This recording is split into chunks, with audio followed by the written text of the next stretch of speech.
Welcome to Ghost Education 101, where curiosity meets experience and the doors to the entire paranormal landscape are finally open. Hosted by Dr. Heather Leigh and Dr. Tiffany Frazier, this series is built for everyone who wants to understand the unexplained the right way. Whether you're just stepping into the unknown or you've been investigating for years, this is the place where you can sharpen your approach, deepen your understanding, and cut through the misconceptions that have overrun this field for far too long. Each episode walks you through the full spectrum of paranormal activity, classic hauntings, intelligent spirits, cryptids, elemental beings, poltergeist phenomena, and the modern challenges investigators face today. We break it all down. The science, the method, and the mystery,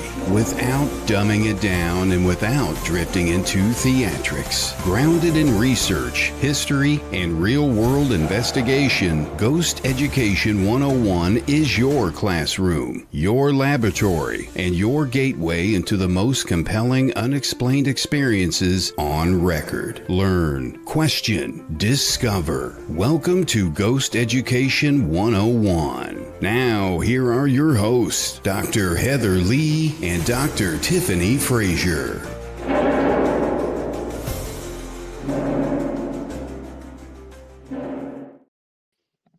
Good evening, everyone, and welcome to another fantastic episode of Ghost Education 101. How are you doing today, Tiffany?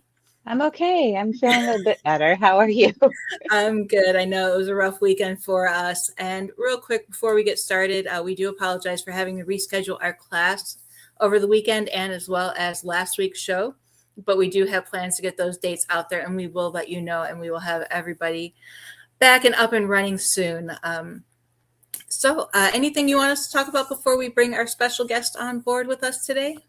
I don't think so. Nothing's sticking out on me. Am I forgetting? Yeah. I'm on the tail end of COVID here. So if I am I forgetting anything, Heather?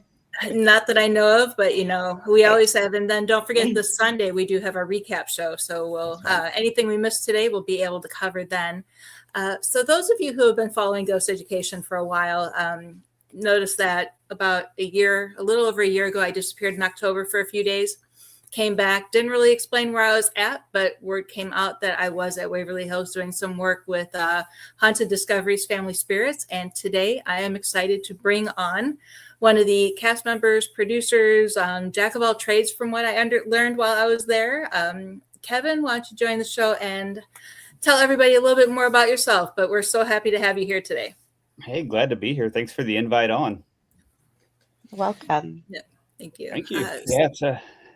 I can't believe it's been that long ago already. I know. Yeah, time flies.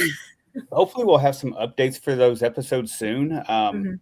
We did just finish reviewing all the screeners of them, and they have been submitted for release. So we're just waiting for that date to get to us. Okay, yeah, I know I talked with Craig end of last year because he wrote the foreword for my new book coming out this year, and he told me that I'm going to absolutely love my episode. So I'm looking forward to see what you guys did. Oh, they're amazing. Those 2 seasons they're phenomenal. Yep. I mean, so much good and so much stuff just correlating with each other. It was pretty spectacular to see. Yeah, it was definitely a great experience. And I do thank you guys again for making sure that I had a great time and took good care of me while I was traveling to help with that.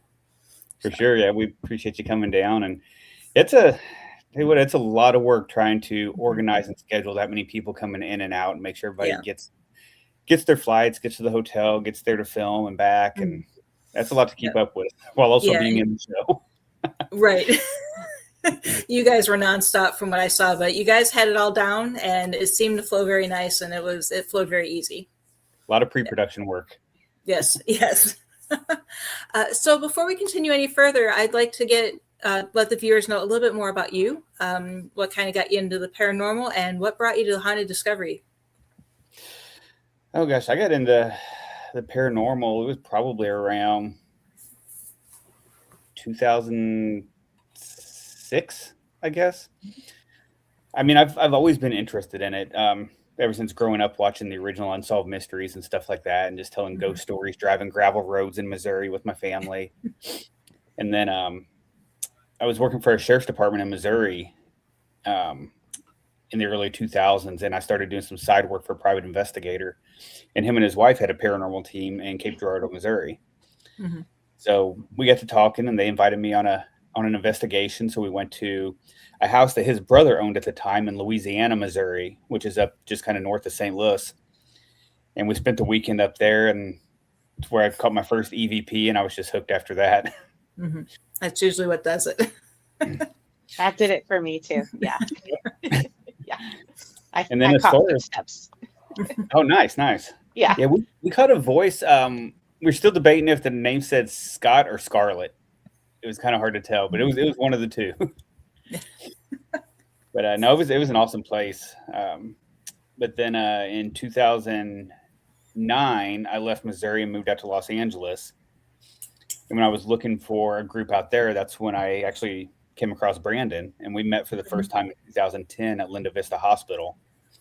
And we just stayed friends ever since then. And he actually did a show called Haunted Discoveries way back then, and actually went to one of the screenings of that. And then once I moved to Kentucky and got with the company I was working for, they were wanting to do something paranormal, and I reached out to Brandon and I said, "Hey, got some ideas." We revamped it. Mm-hmm. That's pretty cool. Yeah. Tiffany, do you have a question before I go? Because I've started writing down questions as I'm thinking. Did you really? Yeah. Well, Kevin, it's great to meet you. And so I have a lot of questions that are tied to you as a producer and investigator on the show. So I'd like to know, can you tell us how you balance filming with also having the responsibility of bringing people's like their emotions, like having respect for the emotions and what they've dealt with, and like how do you because that's hard to do. It's hard to film and also be sensitive to the stories they're sharing. So do you have any tricks for that? Like how do you guys go about it's a whole team effort with our crew. We don't worry as much what the picture looks like. That's more the job for our director of photography, with camera placements and stuff like that. And so, Brandon kind of directs and show runs. Mustafa does a lot of the writing, and Craig does a lot of the research. And so, when we put everything together, it just kind of forms this well-oiled circle.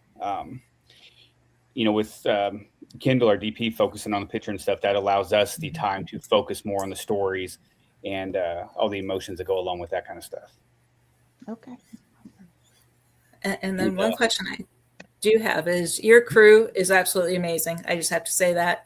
All the way down to the camera crew and how they handle everybody. What do you think goes into, what do you think makes it important to pick a crew like that? And how do you guys go about picking the perfect people for the perfect situation? Well, Kendall, our DP, he actually worked on Ghost Hunters with Brandon and Mustafa. And so they were already familiar with his work. And then we usually, once we get like the key department heads in, we let them bring on people that they trust, that they've worked with. And so it's not like you're working with a bunch of new cold people that you've never seen before, don't really know their ethic. We kind of let each department pick their own people. Okay. And so once, you're used to working with these people, you kind of know what to expect from them. Things flow a little bit easier, and it makes it go pretty well. It does, because going into it, I was nervous. I didn't know what to expect because I had filmed for other shows before, and it didn't seem as organized or coordinated. And so on top of that, plus your entire staff and crew being they made me feel at home. And I thought that was a very important thing that you guys did compared to the other things that I've done. And it's just what you guys have done is amazing. We like to take care of people. Like I said, there's a lot that goes into pre-production. I mean, we started working on the project several months ahead of the filming dates. Yep.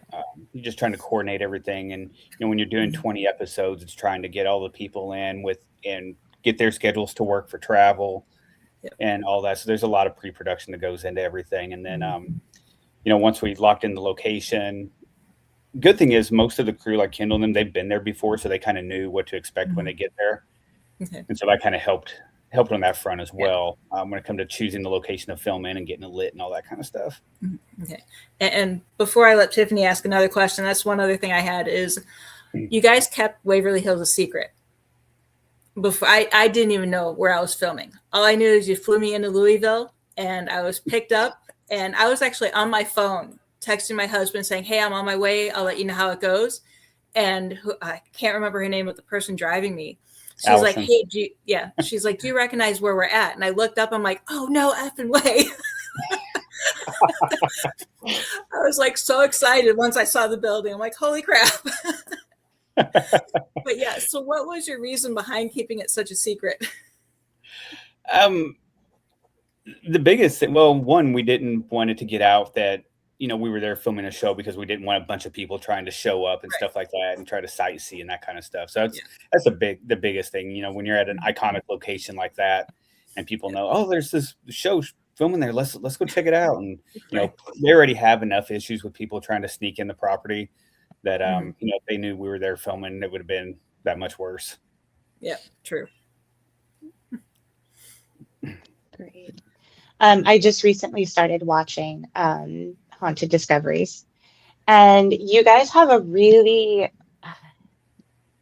special, unique way of telling people's stories, but you guys are also researching and collecting data all at the same time. And so, especially now with what's happened in the paranormal world with TV and everything, do you think you guys are kind of paving the way and like laying new ground for whatever shows might come about in the future?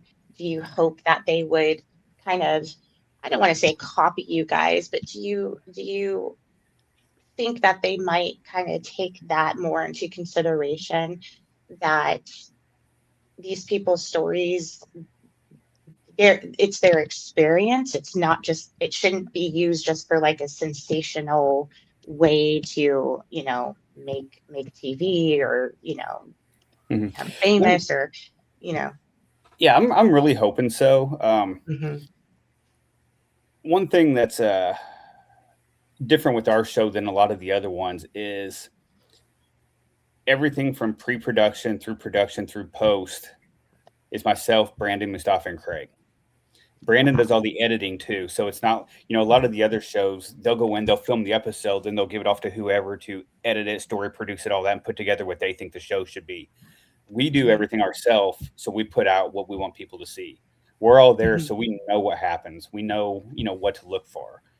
And so I think that's a big thing as well. Nothing on our show is made up. Everything you see in the episodes is how it happened.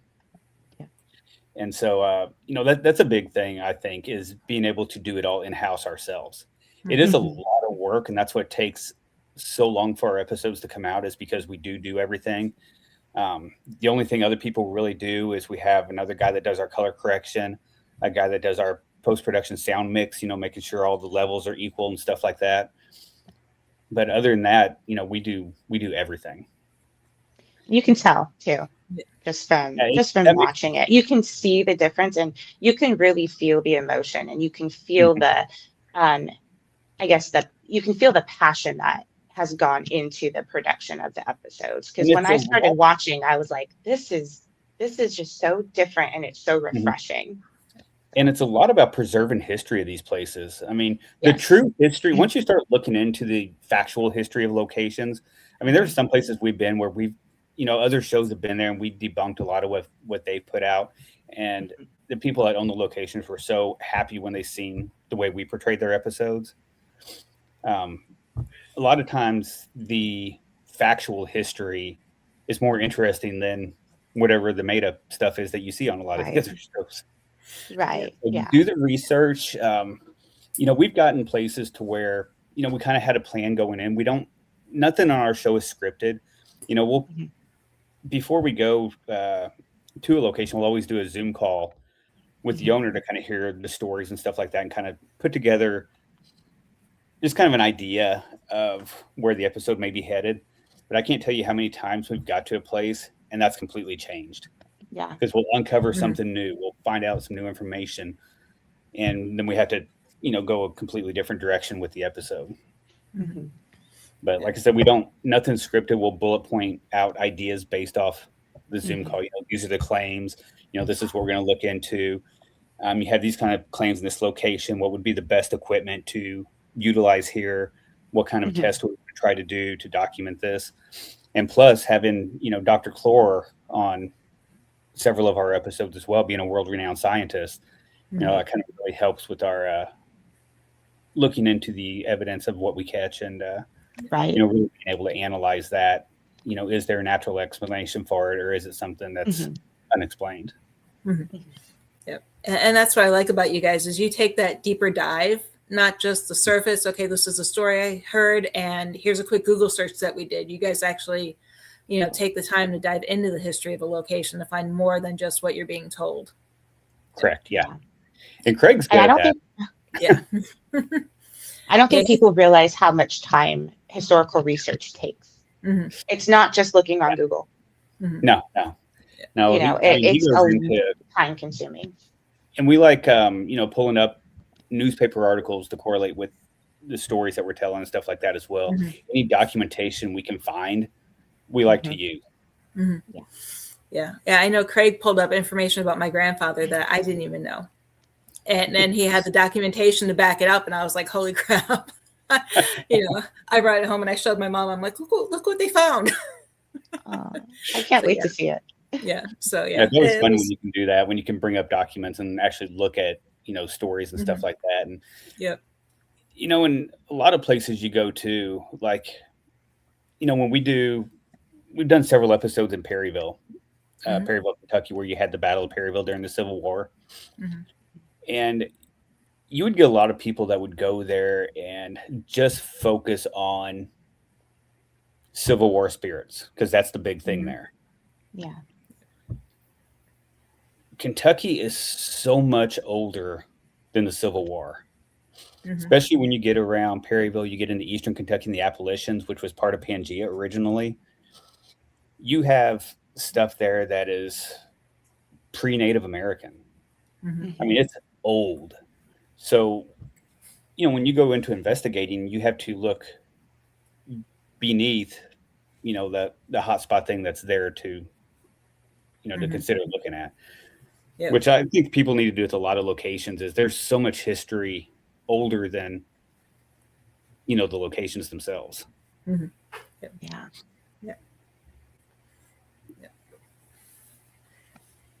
Do you have a quick question, Tiffany? I don't know yet. Okay, you don't have one right now? Okay. So one question I wanted to bring up is I noticed recently, it's probably been a couple months already though, but you were posting photos of you scuba diving. And the only main reason why I bring this up is one, I'm curious as to what you were doing. And two, because when I was at an event, a little boy came up to me and asked me if I'd ever encountered a spirit of a fish, because he wondered if there were ghost fish out there in the sea. So I'm going to throw that at you in case you've ever encountered anything like that while you were scuba diving. I may have and just not known it. I thought it was a creative question. It's amazing what kids ask me when I'm doing events. Yeah, there's supposed to be. A friend of mine dove. What was it called? I think it was called Jenny Springs down in Florida, year before last. And I got to looking at the place online, and it's apparently one of the top 10 most haunted dive sites, where they say that you can be diving and you'll see what looks like a person like swimming up to the top, and so you go to check on them, and there's like nobody there. Wow, I've never heard of that. Yeah, I didn't either until, we were just sitting there, waiting in line to get up to the counter to rent our tanks and stuff. And I was just going, shit, look at this. Yeah. So, you get into diving and stuff like that, not just fish, but then you get into the whole, ufology stuff with USOs and stuff like that. And, it's hard telling. There's so much of our ocean that's not explored. Yep. And that's one of the things I really like about it is what not a lot of people go down there and look for things. Yeah. Next time you're in Florida, I'll have to send you. It was the Carey's Fort Lighthouse. There was actually, I got a story from a worker for one of my books. He was working on it. It's no longer in use anymore, but it's kind of just sitting out there at sea, wobbling around. And he was fixing something underneath the lighthouse, and he saw what looked like a skeleton float underneath him in a pirate, like a ratty old pirate uniform. And then all of a sudden just vanished.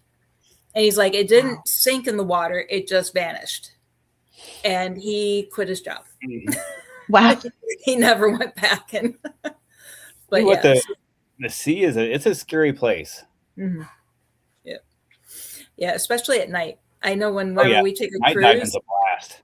It's scary looking. Yeah. You only see what your flashlight's looking at. Yep. Yeah. Exactly. It's like what's coming up behind me, because it's not like you can hear it. Mm-hmm. True. So what would be, outside of your recent diving, what would be your most interesting diving? I know we're away from the paranormal, but I love the idea of diving just because it's, I've never done it myself. So I live through the experiences of others. What would be your favorite place that you've been to? I did a lot of diving on St. Croix early on in the Virgin Islands. That was a lot of fun. Then there's been a few times we've been down to Jupiter, Florida, and done the shark dives where you're just swimming, 11, 12, 13 sharks just swimming around you. I had one bump into me, and they're just curious. They just watch you and go about their day, and you just kind of float along beside them and just observe. Mm-hmm. Yeah. And, I know that area well. That was just about south where we were at in Florida. Mm-hmm. Yep. And then we go down quite a bit and do some fossil diving around Venice, Florida. Oh, yep. I found a tiger shark tooth when we were down there. Let's see. I think it was over Thanksgiving when we were down there.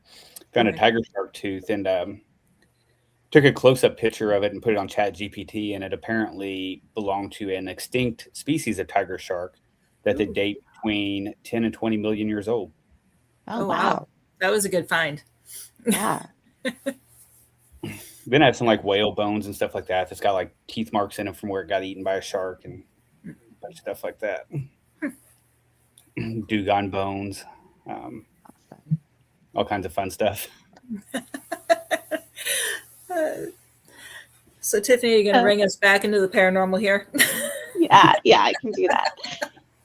So we know that you're a field investigator, and you work with a lot of spirits, but do you do any other kind of paranormal investigations, UAPs, cryptids, anything like that? Because I think me and Heather talked about this in the past. When people hear paranormal, they automatically go to spirits and ghosts, but paranormal encompasses everything that can't be explained. So do you have any other interests within the paranormal?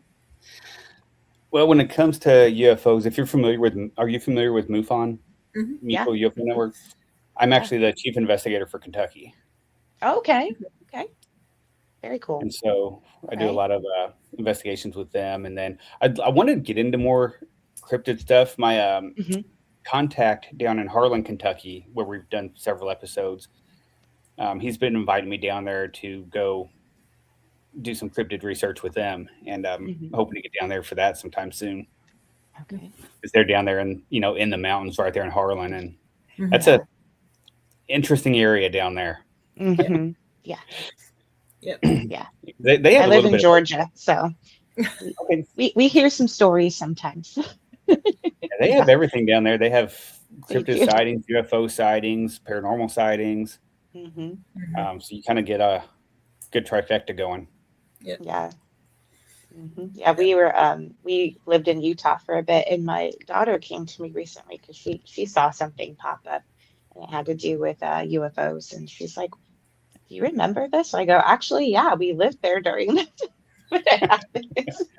And then I told her about the Bigfoot sighting on the hill that happened when we lived there, and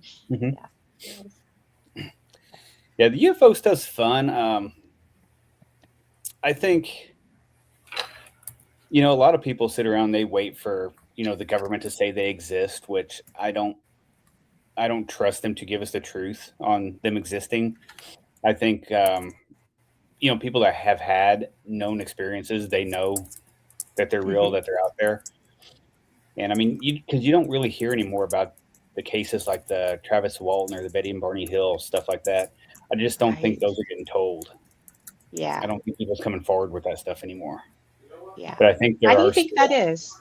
I don't know if it's more of a, like they're afraid of getting like ousted on social media, or, I don't really know why they're not coming out as much. Because, you have a lot of people that have sightings and stuff like that. And like, the ones that they've experienced on those cases, I always wondered if what the government has claimed they've seen, is that the same type of craft that's doing the abductions? Or is it something completely different? Yeah. It's interesting that you brought social media up, because it almost feels like, a lot of people say, oh, it's safer now to, come out and, tell people what you've experienced or what you've seen. But in a lot of ways, because we have social media and that's such an interesting place, I think a lot of times it does more harm than I people think realize. so too, because to me, it's like, you want the following, you want the clicks. Oh, look, AI. Now look what we can do with this. Yeah. And so even when people like, post videos and stuff like that, it's like, I don't know if this is legit. You almost have to be there, or know the person and have trust in them. Yep. So going back to filming for the show, though, I do have one question that I thought of is, have you ever thought, because I know when we go on investigations, we always have some type of either camera or audio rolling when we're not filming, just because things happen when you're not filming. But do you feel that having all that camera equipment around affects the intensity of the experiences that you have, or does it maybe hinder some of the experiences you have? I don't think it would really, I don't feel like it really hinders anything. Usually we run control cameras constantly once we start investigating. Yep. And, we'll have them kind of set up in like hot spots, just kind of all over the place. And I like them. There's been a lot of times where, you'll be in a room doing an EVP session or whatever, and then you walk out, and that's when things are like kind of pop off a little bit, or you'll see things kind of move and stuff like that after you leave the room. So I don't think they really hinder anything. I think they're more of an asset than anything to have stuff running constantly, because you never know, what's going to happen when you're not around. And, how many times have you seen videos where they catch something that they don't realize they've caught because they went, oh, I didn't know. I didn't even realize my camera was on. Yeah. Happened to me recently. Seems like you always see stuff when you're not expecting to. And so I think keeping things running the whole time, you're more apt to catch stuff like that. Yeah. And have you guys ever captured something that completely, I know you talked about how the research changes the narrative. Have you ever captured something during the investigation that changed the narrative of your plan for the show? Oh gosh. I'm trying to think back to which episodes they were. Tell you what, one of the biggest things that we've caught that I'm still blown away by, that I have no explanation for at all, and that's our episode from Harriman Hospital. Wow. Was that season 4? I think. I don't know if you've seen that episode. I haven't seen that one yet. I haven't, but I know of that one. I know of the location. That one I have no explanation for what happened there. It makes zero now sense. I'm going to go and watch this. Yeah, and now I have to go watch it. Yeah, that one makes zero sense to me. And like,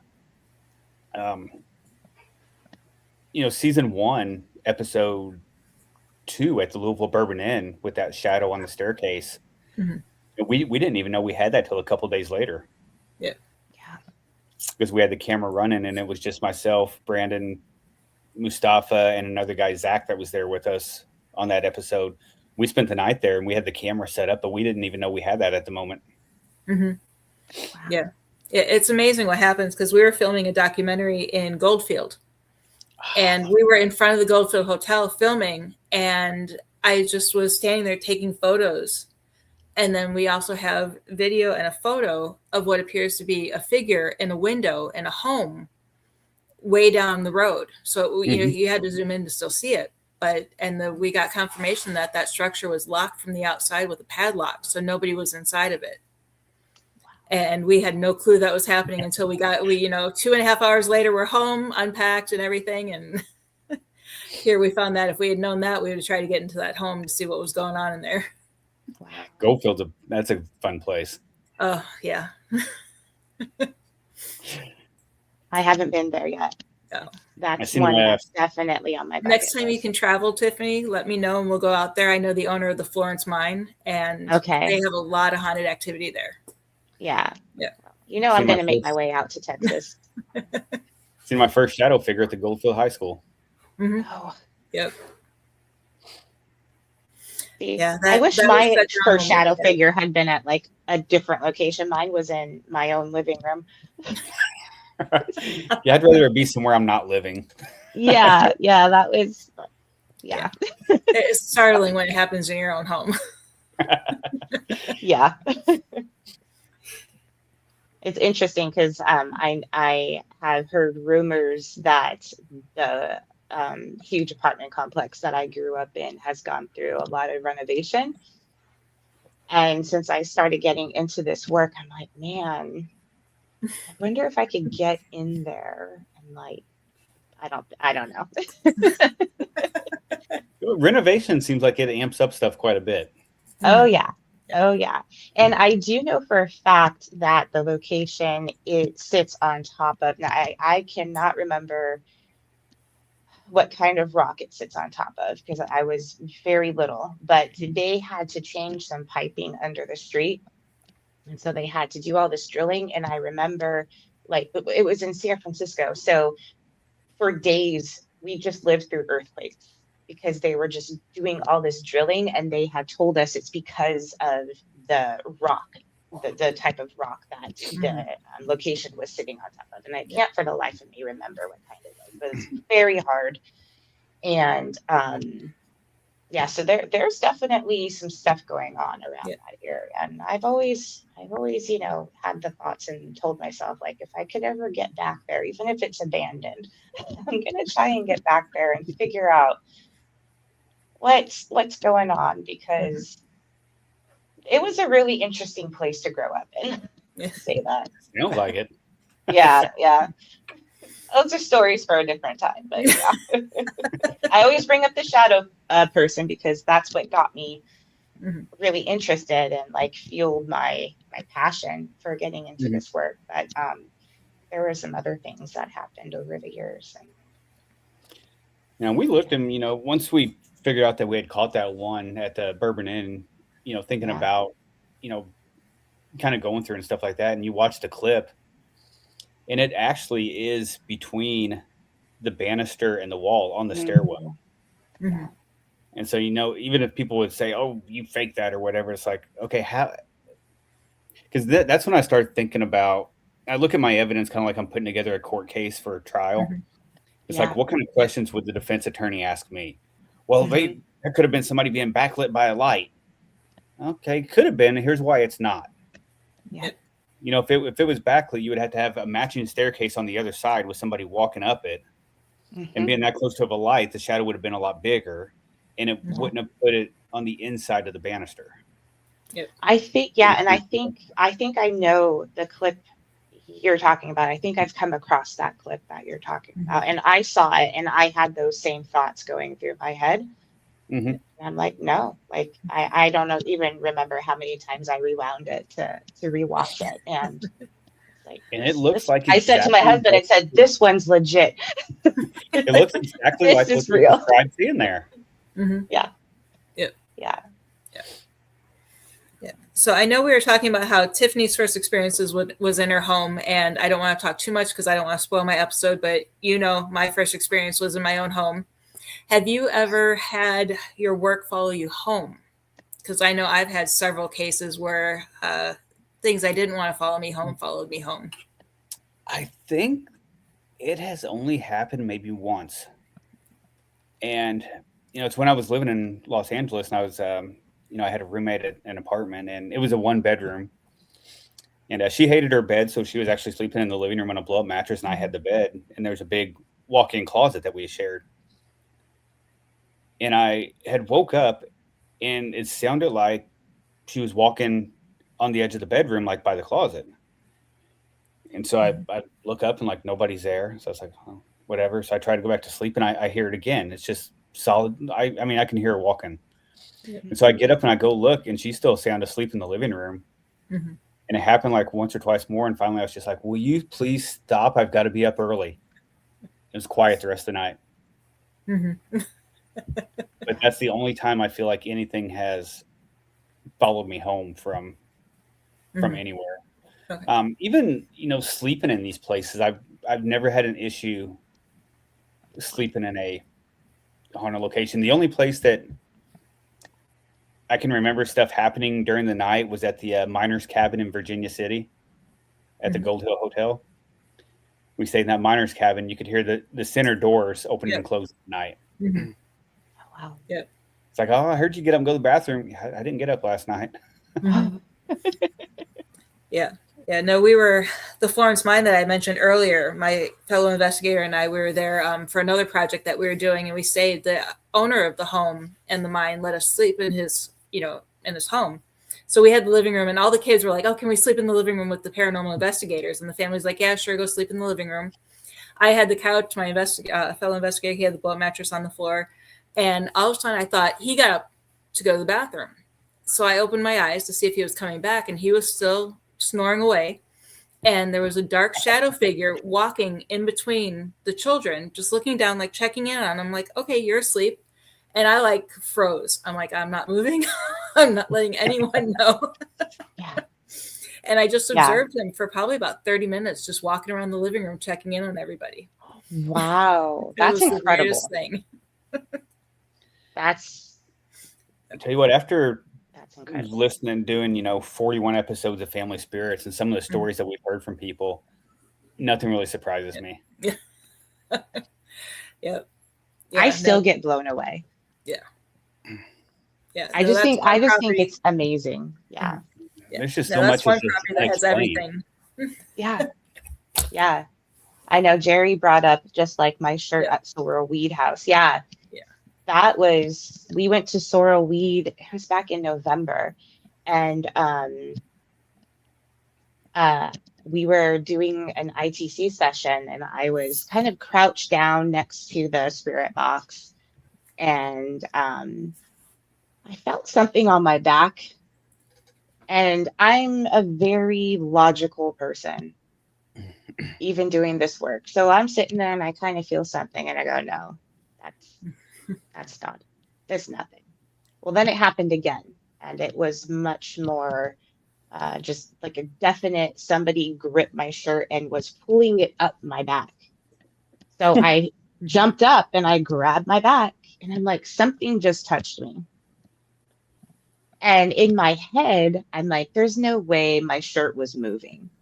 So instead of saying my shirt was pulled up, I said something touched me. Well, about 3 days later, we're reviewing evidence, and we happen to have a camera pointing straight into that room. And I'm right there in the frame of the camera, and you can see my shirt be gripped and tugged upward. Wow. And I was blown away. I was like, I knew it. I felt my shirt being pulled up. That's a very distinctive feeling. And so to say that to people, of course, they're going to be like, yeah, right. Because listen, I would too. Like, where's the evidence? Okay, you had this experience. There's no like definitive proof. I'm not saying you didn't have the experience, but that's really hard to, right there on camera. Yeah. So yeah, sometimes it really takes, I think you said this earlier, sometimes it takes experiencing it for you to go, yes. you know, even though I was already doing this work, it's even for me who was experiencing it in the moment, I was like, there's no way, you know, that's not possible. Yeah. People ask me a lot. They're like, "Oh, do you believe this stuff?" I was like, "Well, based on what I've experienced, I can't say that it didn't happen." Right. Yeah.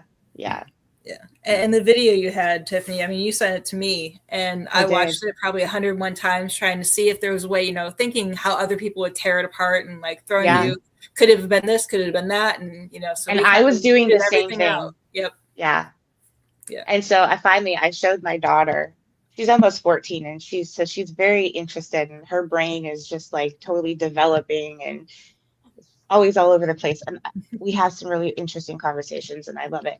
And she was asking me that exact question, and I told her, I said, you know, when it comes down to it, it's an experience, and it's my experience. And so, you know, I told her what I tell her all the time is, you know, you can explain it to people all you want.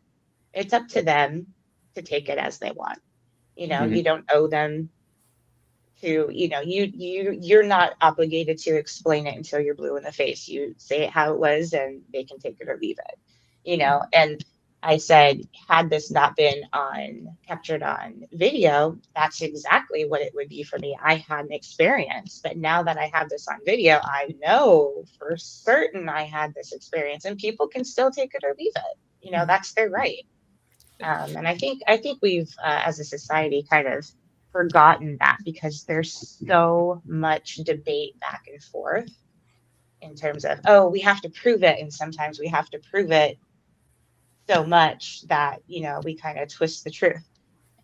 Or you have your complete skeptics who are like, no, it's absolutely not possible. And it's like, well, that's you want to come along? No. Unreasonable to, yeah, I know, exactly, right? It's stupid. Come on, then. So real quick before we continue, we do have some of our viewers watching us. Bill, welcome to the show. Shout out to Brandon, awesome dude and dedicated to the industry. And I think your entire team is. You guys have, I don't think I could have come up with a better team if I had tried to create one myself. Jerry Ann, she is always watching us. Welcome, Jerry. Sandra's also here. And Wendy has joined us. Thanks for joining, thank you, everybody. Okay. And Tiffany, I do like what you said about, you know, people are meant to have that experience.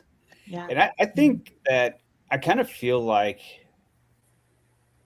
the spirits can pick who they want to have the experience, because there's been several times where, you know, there'll be a couple of us in a room, and, you know, we all have two mics on, because we have a backup mic and our main mic. We have the boom mic. We have a mic on the camera. And we'll pick something up, but only one mic will pick it up. Yes, I've had that experience too. Yeah. And, you know, a lot of times it'll be whispered directly into your mic, but the boom that's right above you does not pick it up. Or have you ever heard it with your ear, but your mics don't pick it up? Yeah. Yep. Yeah. That to me is incredible, because how is that possible, especially when you have multiple people hearing the same thing? That happened with me and a teammate on a different location. We both heard a woman speaking to us, and neither one of our cameras or our body cams picked it up. It's like, how do you explain that? We're both not crazy. You know? So, yeah. It's so weird how, you know, out of all the mics in there, only one picks it up. Yeah.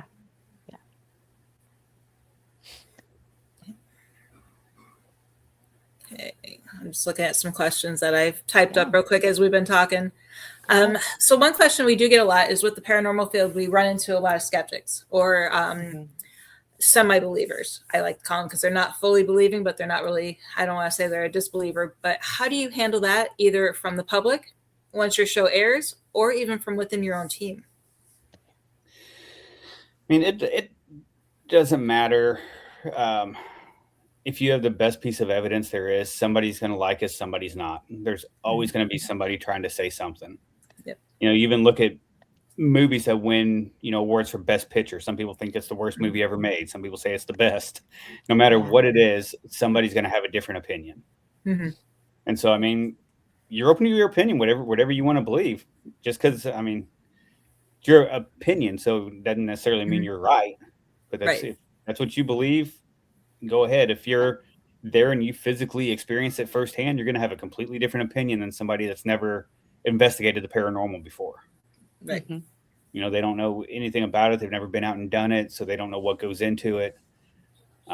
Especially if you have an experience and you get correlating devices, you know, going off with that as well. Yep. Yeah. So, you know, people can, I mean, they can, it doesn't do any good to argue with people, especially online. Yeah. Oh yeah, Mhm. yeah. Again, you Don't know, even especially with the bother. show, it's like, oh, I didn't realize you were there with us. Oh, that's right, you weren't. So you don't know. Yeah. I'm I gonna have to was remember there that when this next happened. I was there when this Yeah, happened. I know exactly that this is what you see on the show is what happened in real time. Yeah. Right. And it's so hard too, because like we were in one location and we know everybody who's there that all of our digital voice recorders were at least 50 to 100 feet away from any person, because that was the only place for us to set it down in this location. And we heard, you know, it sounded almost like a growling noise. And they're like, oh, that's your stomach. It's like, from 50 to 100 feet away? I don't think so. And they're like, well, prove you were that far away. And it's like, they didn't allow video cameras in, so we have no proof that we were that far away. So I get their skepticism, but it's just like, yeah, okay, whatever. Yeah. We know what we caught. Yeah. But you're again, they're kind of blindly arguing because they weren't there, so they don't really know. Right. Yep. But yeah, I mean, it kind of blows me away looking, you know, through some of the comments sometimes, and just the people arguing with each other on there. I know. Yeah, we don't have to voice our opinion when they argue with us. Yeah, you really don't. They've already decided. But now we get a lot of positive feedback, but again, you're always going to have your people that's just, no matter what you do, they're going to have something negative to say. Yeah. Yeah. For me, that's still the hardest thing. I still have yet to watch any reviews for anything that I've been a part of. I don't even read the reviews for my own books. Yeah, because I don't I'm either. so afraid that there's going to be something in there that I don't want to hear. The only time, oh, go ahead. Now, every now and then we'll scan through them and just have a good laughing session at them. There's been one comment or one review on a book that was just completely ridiculous. And of course, it was on Goodreads. And so that was like the only review that I actually reported. And I was like, look, they have no idea what the book is about. They didn't read the book. They're just bashing it because, you know, but that's the only time I've done that. And I also tell people, I say, if you see something bad, do not comment. Do not give it the thumbs down or anything, because that just feeds it into the algorithm and bumps it up so everybody sees it at the top. You know, just let it go. You know, don't feed it. Yep. Just kind of, oh, bless your heart, and then move on to the next one. Yeah, and just keep moving on. Yeah, exactly. That is a true Southern answer on that one. Yeah. Bless your heart. I love it. I have a question for you, Kevin. After documenting so many cases, have you ever noticed any patterns that repeat across different families or locations, even when the activity looks different on the surface? Yeah. There's been several places that, you know, there's been kind of a pattern of, you know, even stories that you hear from people that how do you say that don't know, when you have two people that don't know each other at different times telling the same story from different locations, like in the same area. Yeah, a lot of patterns. I mean, even like when we're down in Perryville, you get a lot of similarities between Perryville, Danville, Harrodsburg, kind of all over that whole area.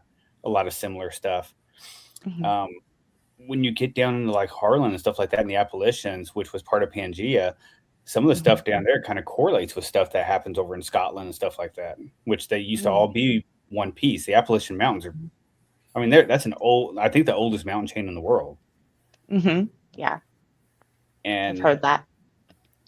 Yeah, so you get there's a lot more pattern than you think, especially when you start kind of looking into it and putting it together. That's something I would like to be able to take the time sometimes, sit down and graph out. Yeah, that would be interesting to see. Mhm. Yeah.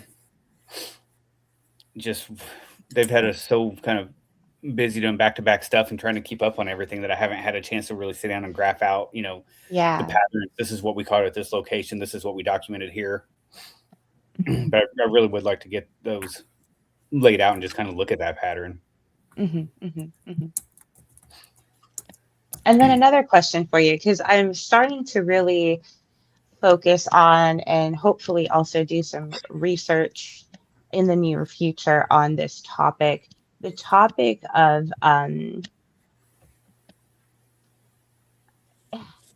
do you believe that a person or family's past beliefs, grief, trauma, the way they are brought up, things that they've heard, just experiences through their life, do you think that can change their perception of how they experience a haunting? Because you can have a location, right?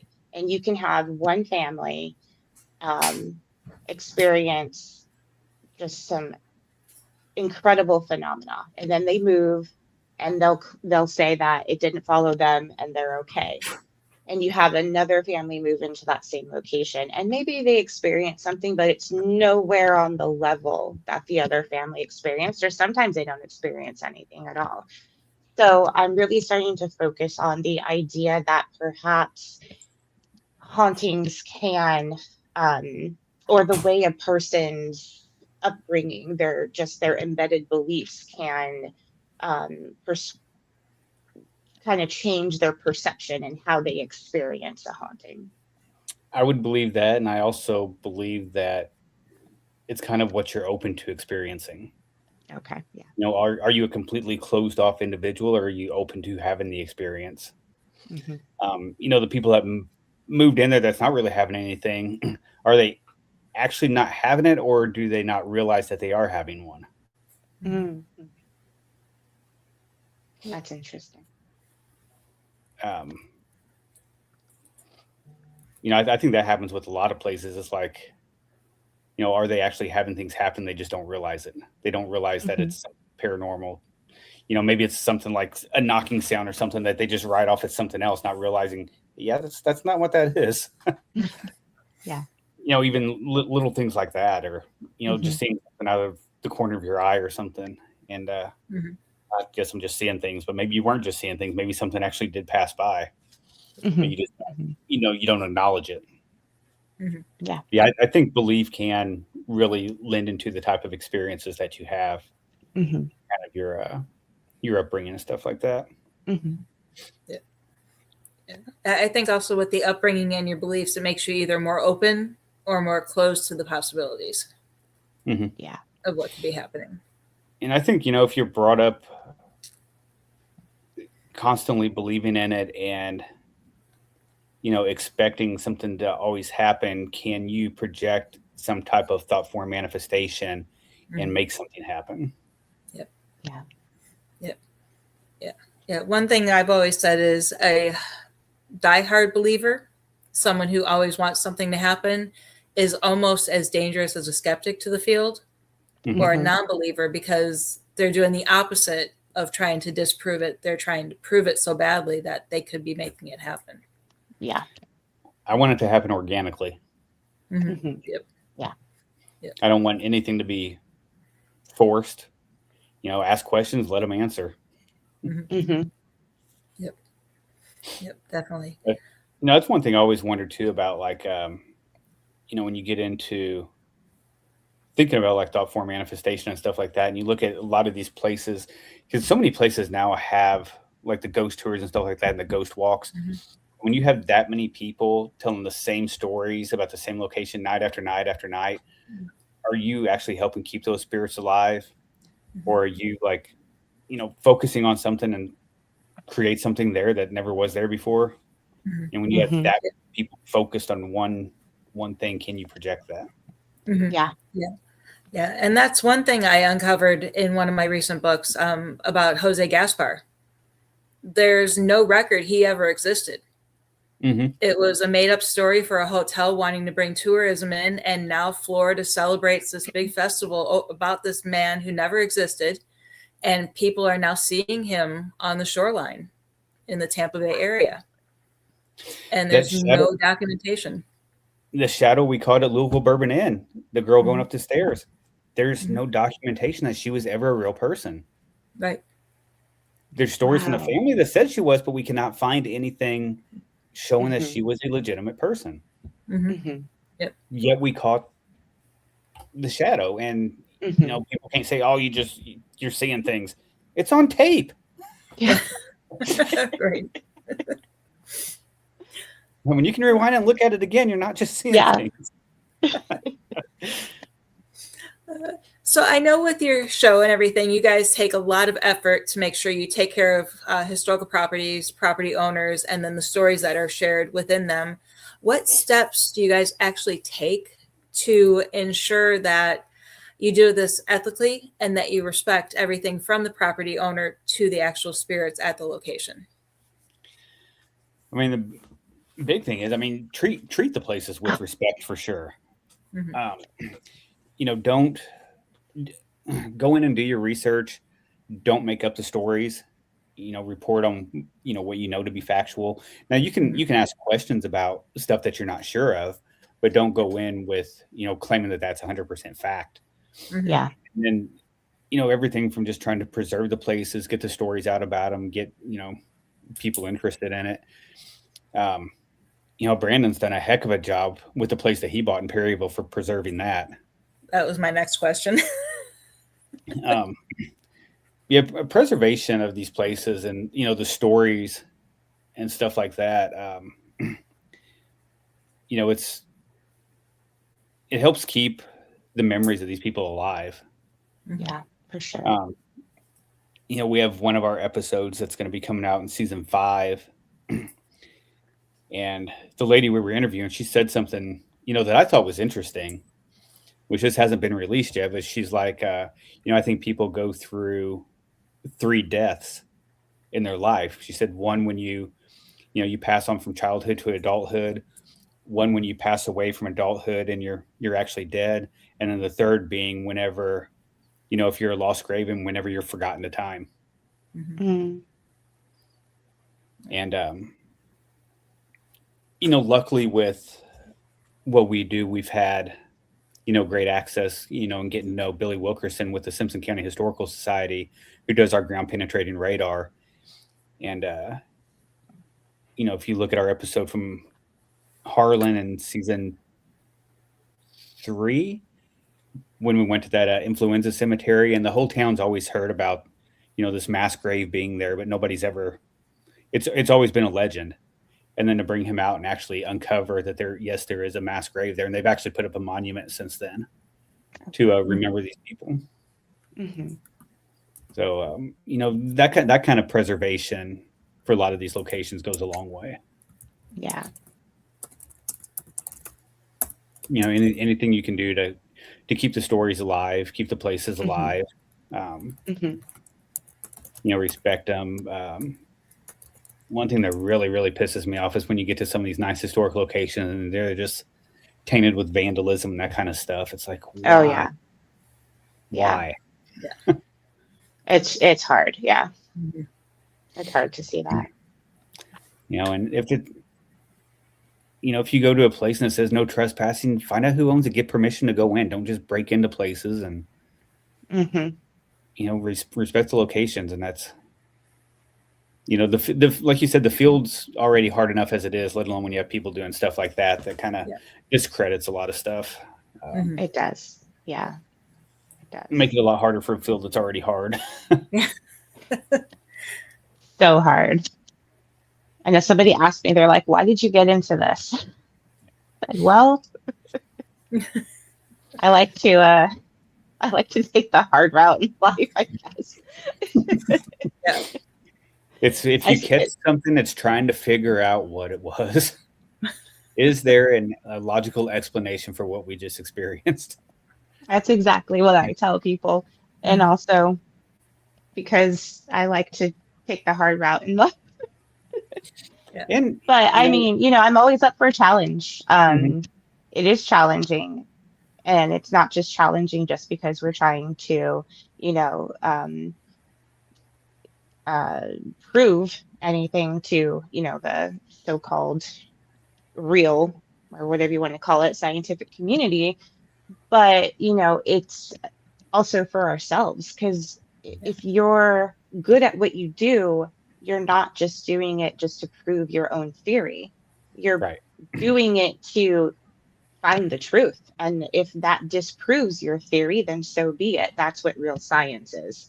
Mhm. Mhm. And, you know, Yeah. that's, to me, it's just, that's got to be the most interesting thing on the planet, is to go after something and just try and find the truth. And maybe we'll never find it, but hey, it's going to be an interesting ride, right? So, And you learn so much about the history and these locations and stuff when you're researching them. And, you the do. paranormal is one way to get people interested in history that usually wouldn't be. Yeah. Mhm. Yeah. It's like not if you say, "Oh, you want to hear a cool story about history?" People's like, "Eh." You want to hear a cool ghost story? Yeah, yeah. Yeah, Yeah. Yep. exactly. Well, let's learn about the history to learn what the actual story of this place is. Yeah. And Yep. what could be there and why they could still be there. Sure. Yep. And one thing that I run into a lot with teams, and I guess I could say I get their point to a little bit, but a lot of people say that they don't want to research the history of a location before they go. And just because they want their paranormal experiences not to be tainted by the history. And I can understand that to a point. However, one example that we have is we're investigating a location. The rest of my team had no idea that it used to be an old Mormon settlement. And it continued to be a Mormon settlement up until like recently, not recent, but recent enough. And we had a question that someone asked us, who's our current president? And we did a quick EVP birth session, played it back, and we got the name Jeffs. And everybody on my team is up there wrong. They're completely lost it. And I'm sitting there, I'm like, well, wait a minute. Because I researched the history of the location and I researched the history of the Mormon faith because of that. I'm like, the people who were here believed that Rulon Jeffs was the president because that's what they told them. So it kind of all, so knowing that history to me made me able to ask further questions based on the history of the location, where a lot of people are like, no, I don't want to know a thing about it. And I just want to kind of know where you guys stand, because I know Craig does his research. But where does everyone else kind of stand on that aspect? I like knowing the history so I know how to guide my questions. Mm-hmm. I think what a lot of people get into that they don't really want to know is, I would think it's more of like, what are the experience people have here? What did they experience in this room? Do they see this type of figure? Mm-hmm. That kind of stuff I'm not as interested in. Is what's the history of this place? What happened here? Right. Mm-hmm. I don't need to know like, oh, so-and-so was picked up off the floor in this room over here in this corner. Let us have that experience, but this is the story of this location. Right. Yeah. Yeah. No, I've had people who actually like, this happened on this day in history, not paranormal wise. And they're like, nope, don't tell me. I don't want to know. And it's like, why? I just think it would make more sense to know the history to help guide the investigation. Mm-hmm. Yeah. Yeah. And that way, you, like I said, you kind of know what you're getting into. Because like you said, if you're at a Mormon place, but you're asking questions about, something completely unrelated to that because you don't know the history of it. If you're asking more Mormon related questions, you're more likely to get a response than something that's just off the beaten path. True. Yeah. Very true. And I find it funny too. They won't learn the history of it, but they'll go around and ask people, like they'll ask the owner what paranormal experiences is the property having, but yet they won't listen to what the history is about. I would rather get the history, not the paranormal experiences, like you said. There's an episode that's going to come out in season 5 where, we got the history of the place and we didn't start getting hits on the equipment until Craig was talking about specific things to do with the history of that location. Yeah. No, I thought that was pretty interesting. Yeah. spirits, they were people, and so they have their personalities, and some things are going to be interesting to them and other things are not. Yeah. So I think that's And really Craig important to know the history, so that you know what the people were like, if you can try and get that information, because maybe you can say something that can, relate to them. Yeah, I mean, you can talk about their family members and, different things that they did in their life that they can relate to. Yeah, kind of like having a trigger object. Yeah, and Craig's such a good storyteller. I'm sure the ghosts line up just to listen to his stories too.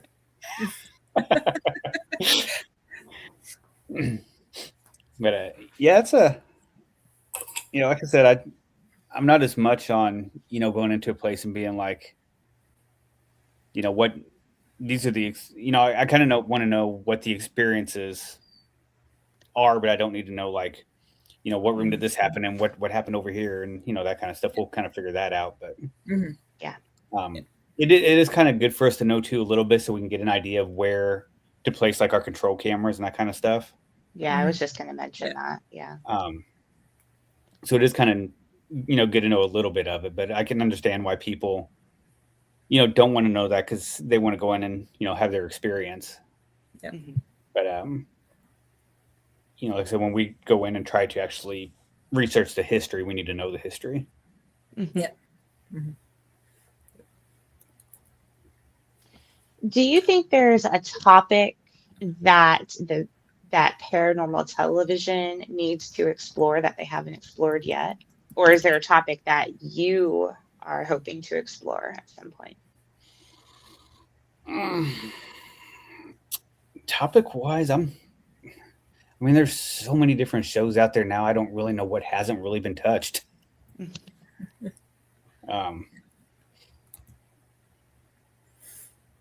One thing that I would just like to see is people actually focusing more on trying to gather data that can be analyzed and be looked at by a third party. Yeah. And Tim mentions the scientific method, and this is something that I've written a lot about in several magazines and publications on how to use it with this paranormal field. And I think I agree with him on that. That needs to be explored more.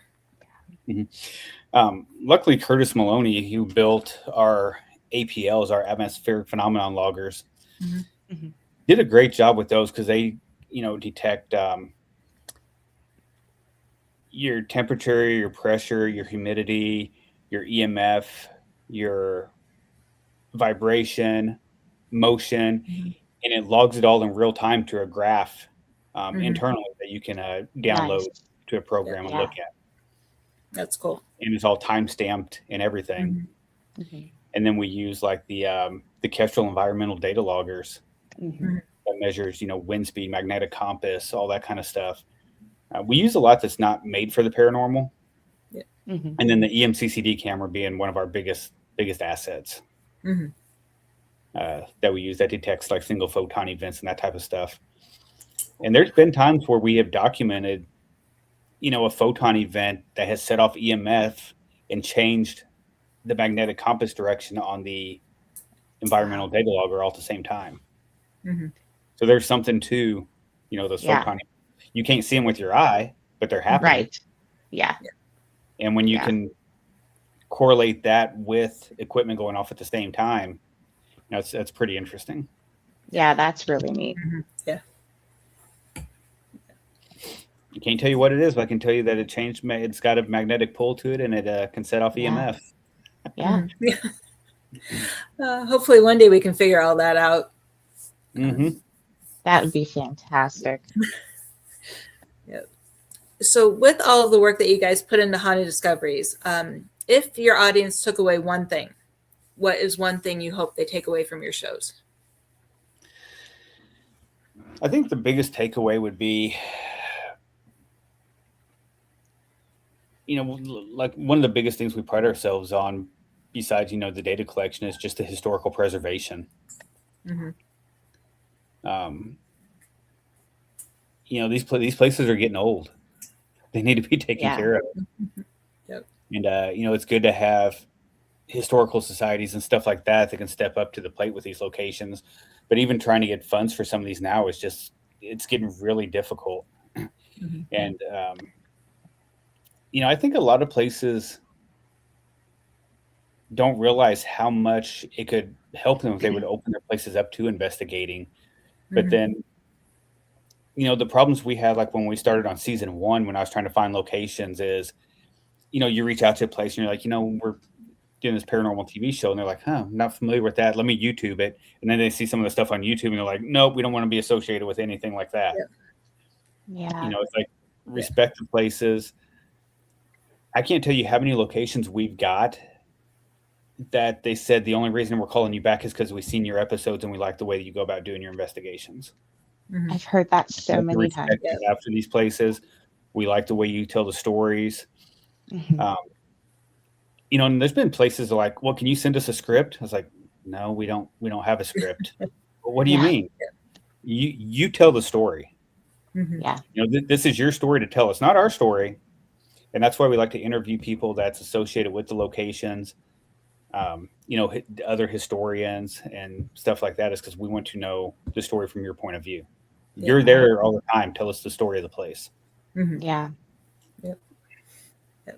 So will we be saying the JJ Polk House or museum in any future episodes? It's gonna be you're gonna be seeing it pretty soon. Okay. I kind of figured you guys were filming there, but I wasn't. Yeah, there's some stuff that came about there that none of us were expecting. Yep, definitely keep my eye out for that one. I'm hoping to get out there and visit it one day. Still kind of blows us away on. Yeah, it's a really interesting place. And before Brandon had it, I don't think that place has ever been investigated before. We were the first people to ever do it. Wow. Yeah. And so the spirits there are curious as to who you guys are and what you're doing. And now, I mean, just looking at it now and the way it was when he purchased it, looks completely different. Okay. I mean, he's done a lot of work to that already. And, there's already been several teams in there investigating, and there's been a few that's been back, 2-3 times already. Yeah.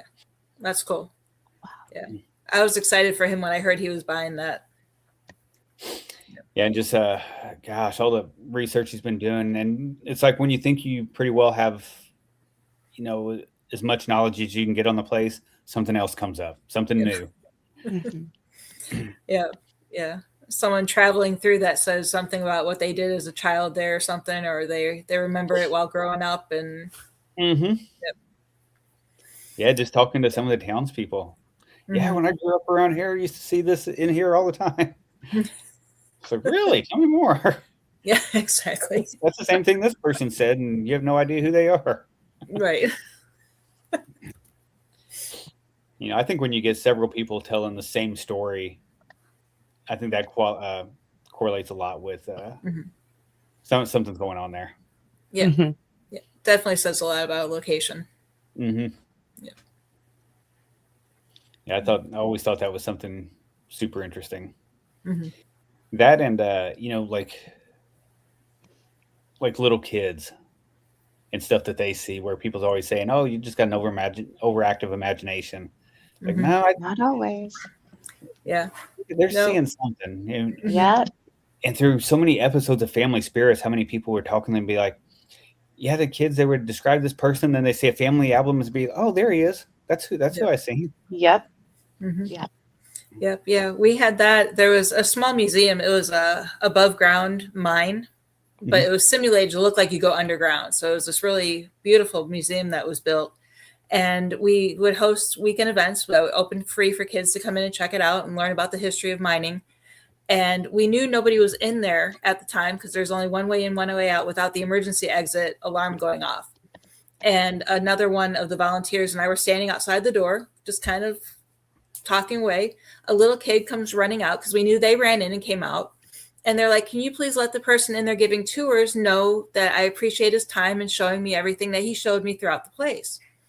We're sitting there thinking there should be no adults in there right now. Like, okay, who's this crazy person in there talking to these kids? And we asked the child to describe him. He was in full mining gear. And we're like, there's nobody here dressed in full mining gear today. Oh my goodness. So we both go running in and we're looking around. There's nobody in there. The door's still sealed in the back. And then the kid looks at a photo and it's like, oh, him right there. Oh. And it was the greatest experience ever. And it was a miner that we knew that I had interacted it with several times in the past at the museum. So it was kind of nice to have this little child have the story. And he said that he took him room to room, talked about the different artifacts, showed him the little mine shaft elevator that they had in the back. And he was like so excited to get this information from this miner who took him on a personal tour of this place. And it was like, okay. That's enough to give you chills. Yeah. Wow. And the person I was with, he's like, I never thought that any of the stories I shared with him were true. He's like, I didn't think you were telling me the truth. I just thought you were making it all up. And I'm like, nope. And you're catching stuff. You're having the experience and not even realizing it. Yep. And he wasn't scared or anything. Like, what an amazing memory that kid has. Yep. I mean, he thought it was a person. He thought it was a tour guide who was giving him a tour of this museum. Wow. Yeah. Yeah, that kind of stuff's really, really interesting to me. Yeah. It's like I would love to have that type of experience sometime. Yep. Yeah, that happened with my son here in the house when we first moved in. Like, who are you waving to? There's nobody.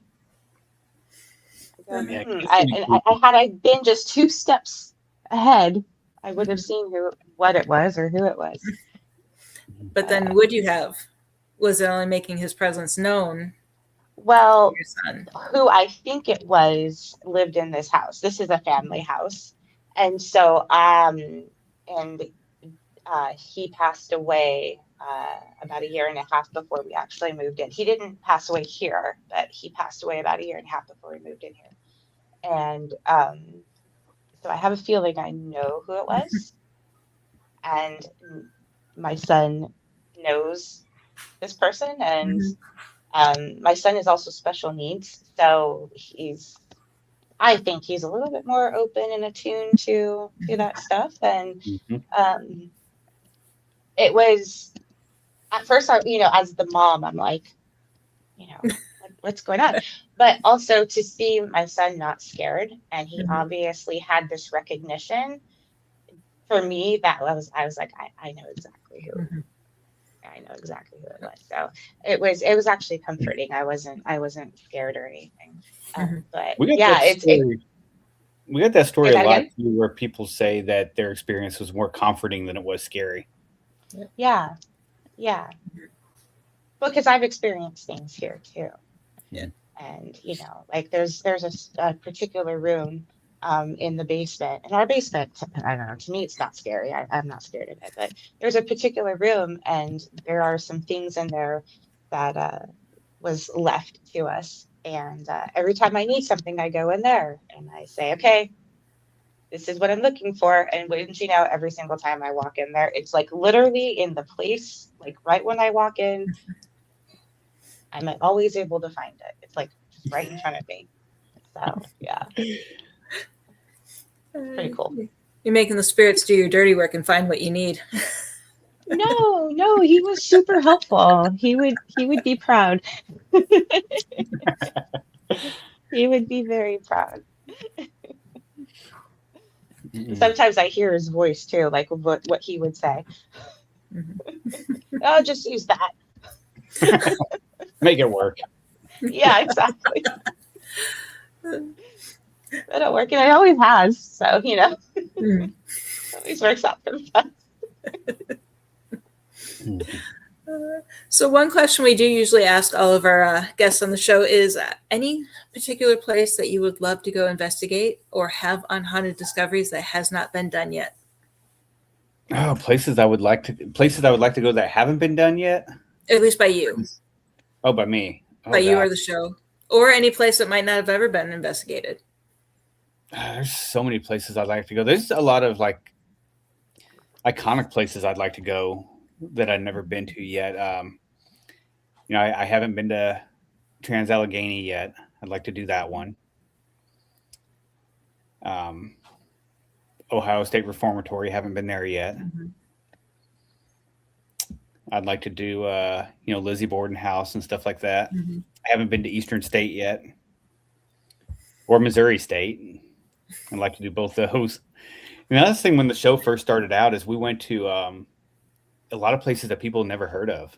And, a lot of them being bed and breakfasts and stuff like that, which is cool because you can actually go stay there and see if you had the same experience as we did.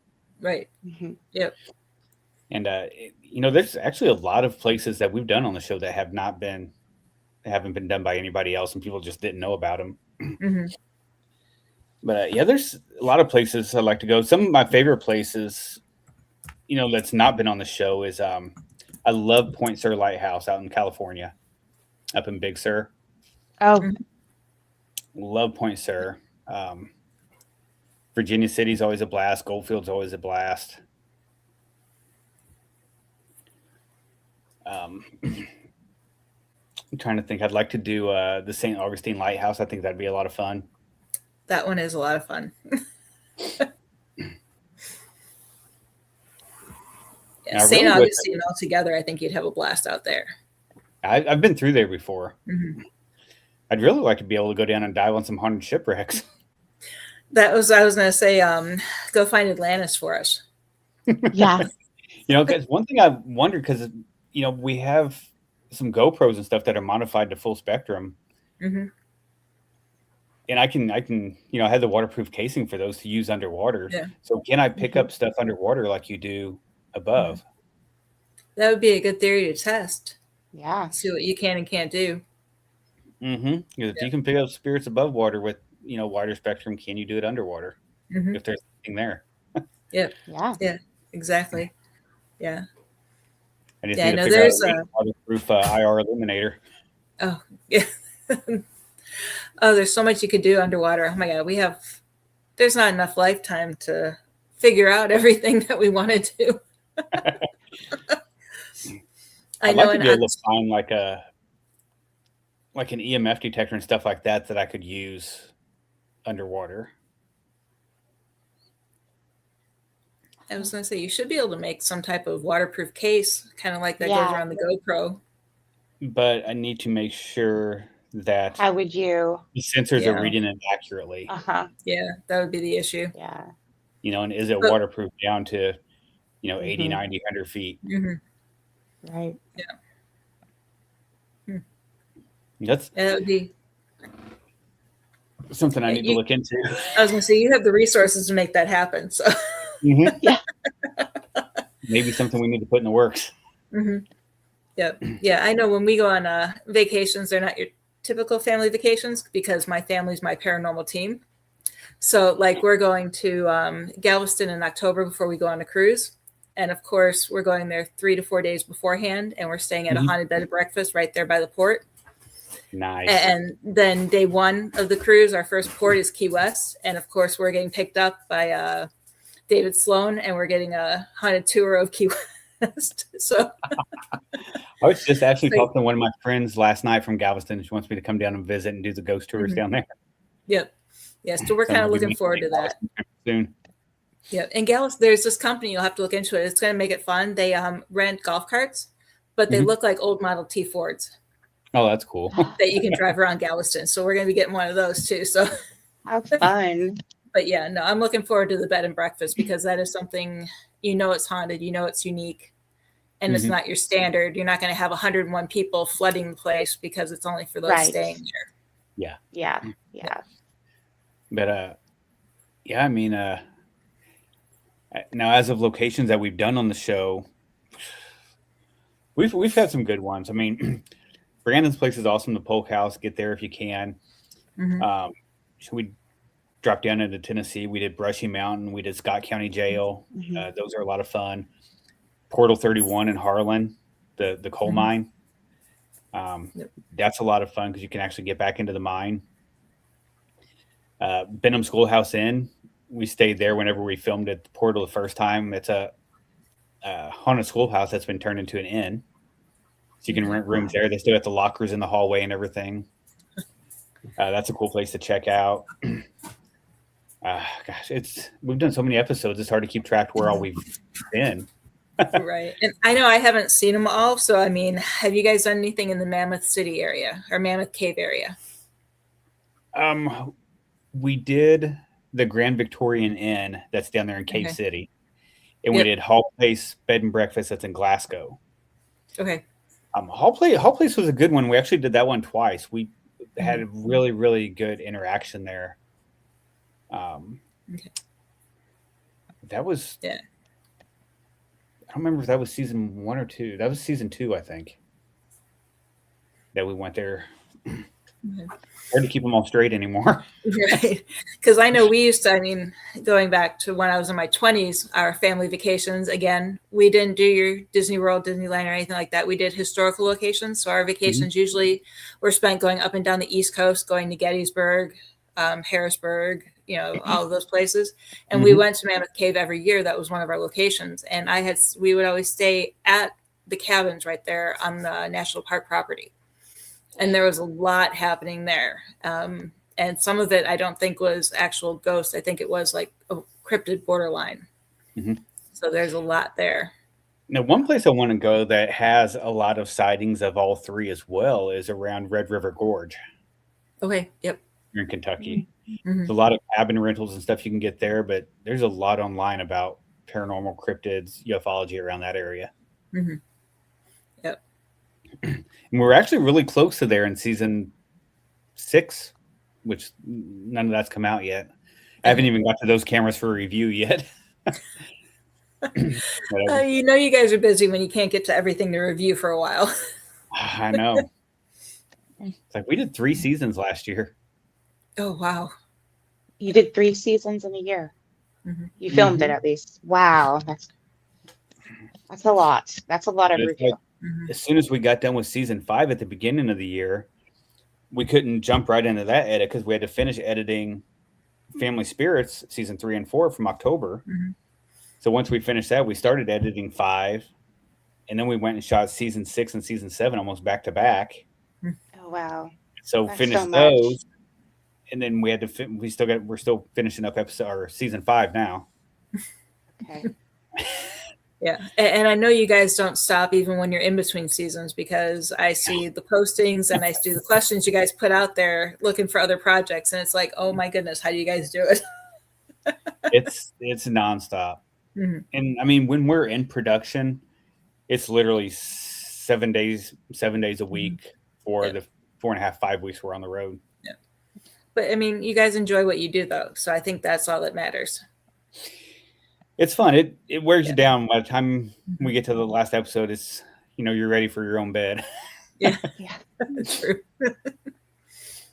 But it's good when, I kind of have tried to build the schedule to where we, make a big loop where we're not like backtracking all over the place. And, right. I try to give us a day off between each investigation and stuff like that, just so we can kind of recoup and, rest up. Because that wears you down. Those investigations, like they take a lot out of you. And paranormal hangover is a real thing. Yeah, especially if it's an active location. I didn't believe it. I did not believe it until I had it, and wow. I need like 2-3 days. Yep. Before I can even look at a piece of evidence or even want to. Yeah. So.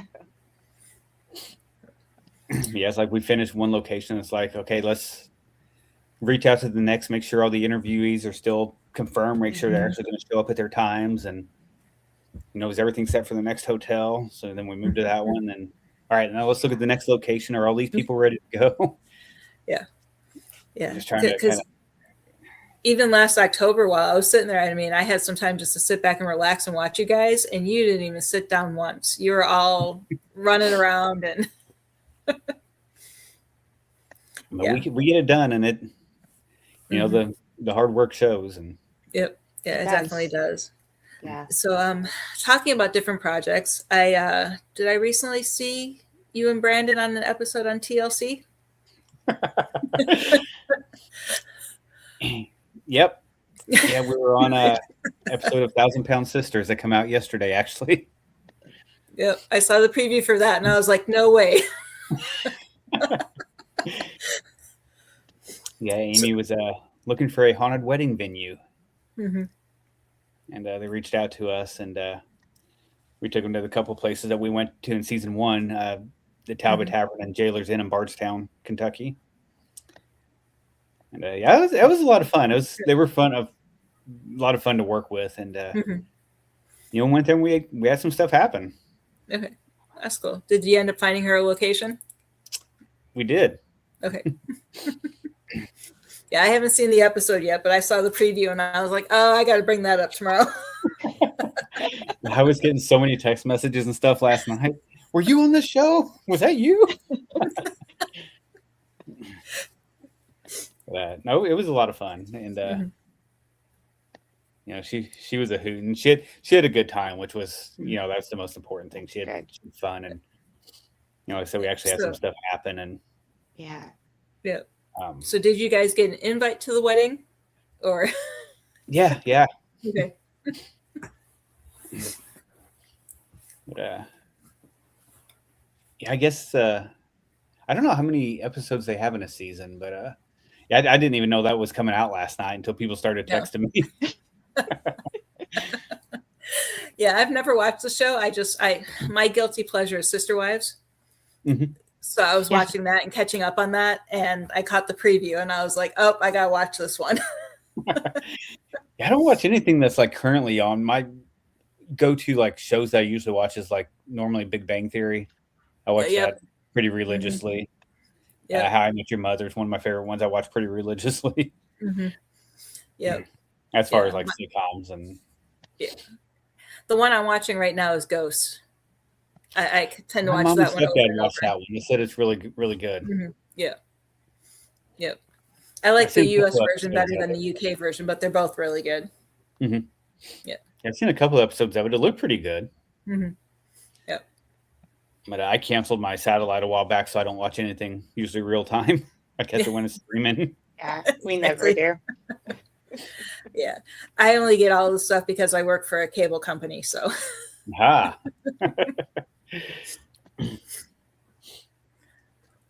I have one last question for you. How has the show changed anything, or has the show changed anything about how you either approach or understand hauntings? I mean, for me, it was learning a lot more about how to go in and do this research and how to apply these different methods and stuff like that for trying to collect data and just, kind of different things to use. Like I said, we don't use a lot of the, I guess you'd almost call it garage tech in a way. Yeah. We'd like to use things that's a little bit more reliable and, things that's not even made for paranormal, like the EMCCD cam or the environmental data loggers and stuff like that. Which I got those from Kestrel, which was actually recommended to me by the National Weather Service to use in the field. Okay. And so I reached out to them and, was able to get a couple of those devices. And, as you'll see in Family Spirits when it comes out, they have been a real asset to the show for documenting. Because you can pull the app up on an iPad and it connects to it via Bluetooth, and you can watch it lifetime. Oh, wow. Okay. Which is nice. And, if it's within range, we can actually stream it to our nerve center. And so we can have it up on one of our computer monitors there as well to monitor with our other control cameras. Yeah. And so, I think with the show and all that, it's really helped me to be a better investigator and hold myself to higher standards when it comes to reviewing evidence and stuff like that as well. And, have somebody else look at it, get a third party opinion on it, because they may say something you don't think of at the moment, or, catch something that you didn't see. Yeah. We've had some come out with people like, did you see that back there? No, I totally missed that because I was looking at this. It's amazing what you'll find if you ever go back. Yep. I have found that. I've found some stuff in the past. I'm like, man, how did I miss that? Because I'm so diligent when I'm reviewing evidence. I make sure no one's home. I make sure there's nothing to distract me. But still, like, you're human, and you're just like writing, right, Heather? Like, you're going to miss a comma. Yep. Oh, So, shush. My yeah. You only look OCD at the makes me monitor. proofread over and over. I know. You can only look at the monitor so long before your eyes start to cross. Mhm. Yeah. Yep. Yeah. You got to get Yeah, up and just kind of walk around for a minute and kind of Mm-hmm. Mhm. then dive back Yep. into it again. Give your ears a rest. Give yourself a break. And Mhm. Yep. And then is one last question on my end before we start wrapping it up with you. Is there anything, because I always say hindsight, you look back on things, and I'm good for beating myself up over not doing something or thinking of a way I should have done it.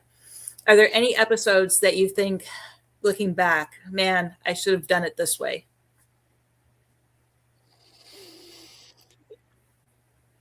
I think when you go back and look at things, you're always going to kind of criticize the way you did things.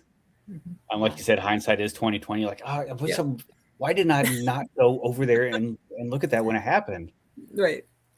But then again, when you're in the moment, there may have been a reason that popped in your head then. But I mean, I can't name a specific episode offhand, but there have been several times where I'm like, I wish I would have done that a little bit different, or I wish I would have. If I would have just went over there, would have been there when that happened, or something like that. Yeah. But anything else, Tiffany? That's always a good reason to go back to locations. Yeah. Let's go back and do it again. Let's go back and try this place again. See if you can, duplicate what you got the first time. Mm-hmm. Right. And you can do similar stuff. Is this a kind of a residual looping activity that's constantly happening here? Yeah. Mm-hmm. Yeah. And with going back to the same location over and over, because we had one location that we considered it like almost like our training location. We would have our team meetings there, and then we would have an investigation afterwards. And we compared from month to month what happened. And I think it's and the spirits get to know you too. Yeah.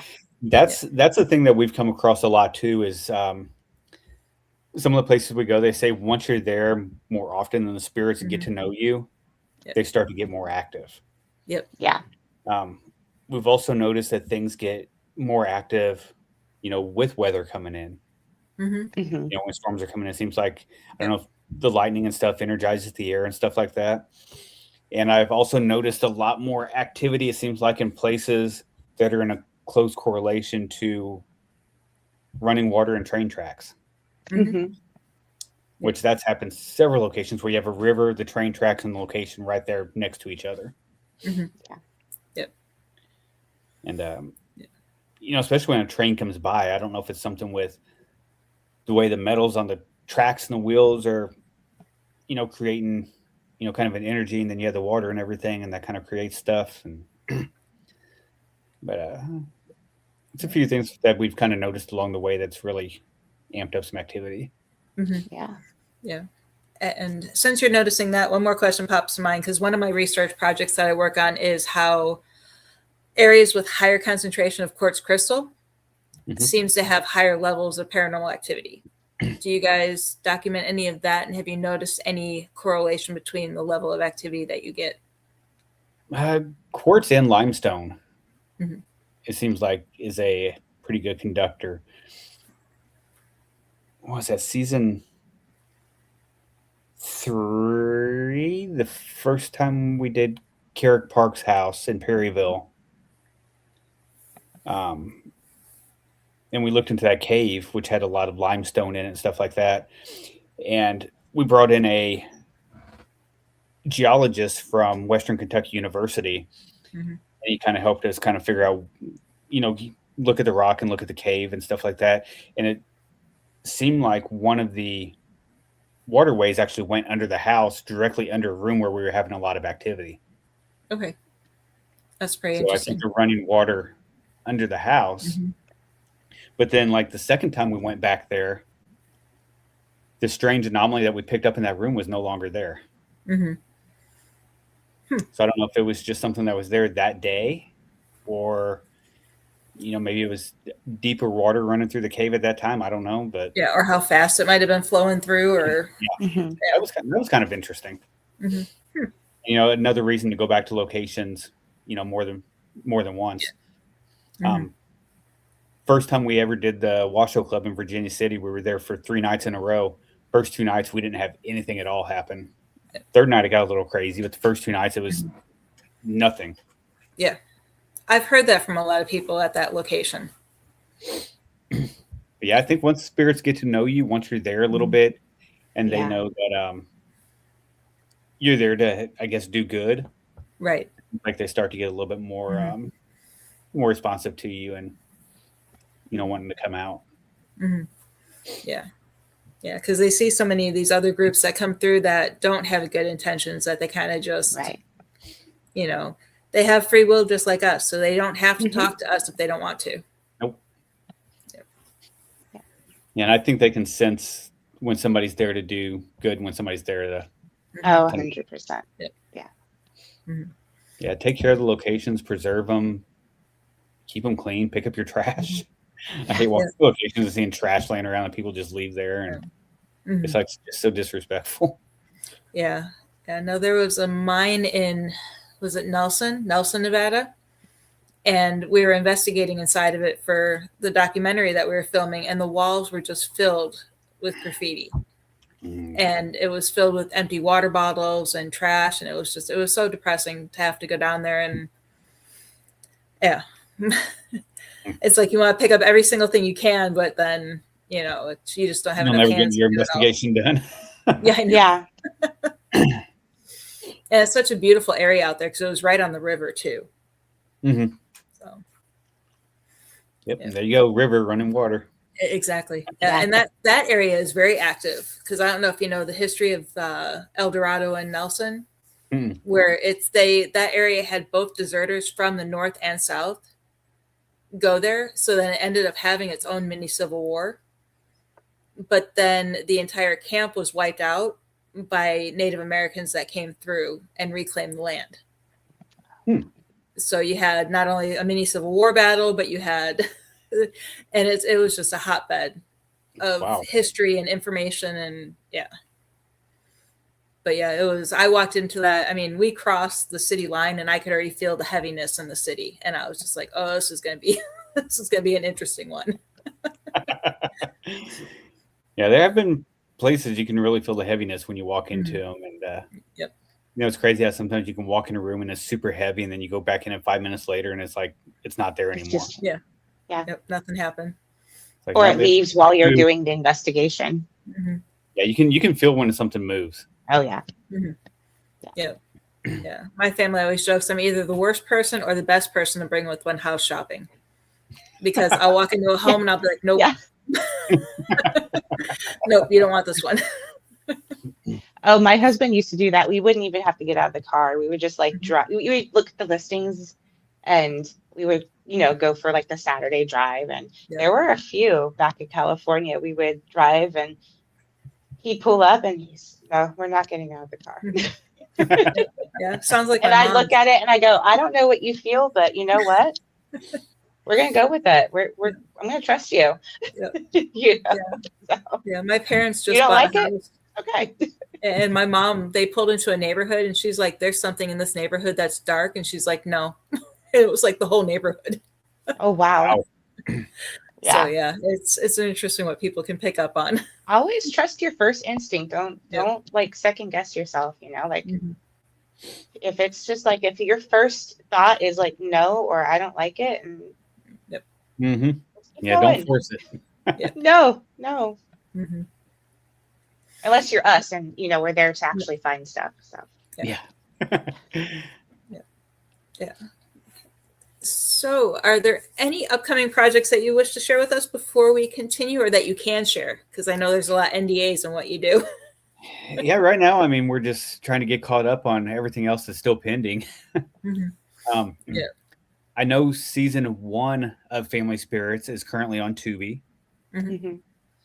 Haunted Discoveries can still be seen on Haunt TV, which streams on gosh, on streams on a lot of different things. I think it streams on Amazon now. It streams on Vizio, Roku, Sling. And then I know Haunt also has several of the episodes on their YouTube page as well. Yeah. So you can find it all there. And we have a lot more coming out. And hopefully I'll have an update on the release for Family Spirits season 3 and 4 as well. Yeah, I saw the list on IMDb, and I think I know which one's my episode, but it still didn't have dates next to it. But I think, because some of them you had the name of the person that was on it, but mine, I think, just off of reading the description, I think I might know which one it is. I just put those up last week. Okay. I know I've been searching for it ever since I filmed. I know I jumped the gun and was searching too early for it, but I've been looking. Yeah, I put those up last week, and once we do get the dates, that's when I'll go back in and put all the dates in. Okay. But I wanted to go ahead and get it up and and all that stuff. So yeah, I'm looking forward to tell you which episode yours is right offhand. I'd have to go back and look through them all. Yeah, I think because from reading the description, I think it's and because it was named The Note, I think was the one. Because I mean, just because of the note, I wrote my grandfather, and that was one thing that Craig tuned into. But I don't know. We'll see. I'm trying to remember. Like I've reviewed so many episodes and stuff lately. It's hard to keep everything. They all kind of run together. It's almost like a game now. Am I correct? When it comes out, we'll see. It's like I should know this. No, you're fine. You did like you said, 3 seasons in a year, so you're good. Yeah. Yeah, because once they go through the when they go through the edit, we'll watch that cut. Then once it's color corrected, we'll have to go through and watch that cut. Once it's sound mixed, we'll have to go through and watch it again. So we see every episode probably seems like 10 times before they even come out. Wow. Yeah, there's a lot that you don't realize. I'm not into film, so yeah. But just hearing you talk about it. And then once they're mastered to release, that's a lot of detail. And just we got to make sure nothing's missing anywhere, everything looks right, everything's in the right place, and it's just you guys doing it. Yeah. Thank you for doing what you do. By the way. And like I said, I think that's the biggest thing that kind of sets our show apart is that we do everything in-house ourselves. Yeah. From the pre-production, you guys do an amazing job. From the very beginning all the way through the end of wrap, and during productions, I'm also trying to manage the budget, manage payroll, manage the schedules, and it's a lot to try to keep up with. Yeah. Anything else, Tiffany, before we start? No, we got through all the questions that I had. All your questions? Yeah. Anything else we might have missed, Kevin, before we let you go? I don't think so. It's been a good time, and I appreciate you having me on. No problem. Thank you for joining us tonight. I'll probably think of a lot more once we get off. If you do, we have plenty of space. We could always have you back on. I know the rest of the crew is busy, but would love to have all of you on one day just to talk about all of your experiences working together. That would be fun. Goodness. Yeah. It's a lot of fun once you get on the road sometimes. Yeah. Okay. Yeah, perfect. Had some good times. Yep. Definitely keep us updated on any projects you have. I've added all of the IMDb pages for both Haunted Discoveries and Haunted Discoveries Family Spirits, and I will also share information on our page as well. So anything else before we close out, Tiffany? We'll just get everything closed out all at once. And you follow the Haunted Discoveries on Instagram, on Facebook, and I'll make sure I get that all posted too, because we have an album on our page on Ghost Education 101 that has all of our guests, and I'll put all of your Facebook pages and everything. And then I think I shared the JJ Polk House as well. But we have the JJ Polk House one, the Haunted Discoveries, and then I think we have a TikTok too, but I don't have TikTok, so I can't tell you what that login is. Yeah, I don't really do TikTok. I have the app, but I never set it up. I don't even have the Facebook app on my phone. I have Messenger, but not Facebook. I need to remove Facebook off of mine because I end up doom scrolling. The Instagram's my main thing, but I have it set to where it also posts to my Facebook, which I only check that like my Facebook like once a week. Yeah. I'm terrible. Yep. But I keep up on Instagram more than anything. Yeah. Yeah, I gave up on Instagram a while ago. I guess I need to, I think that's more of the go-to now for most people. Mm-hmm. Yeah.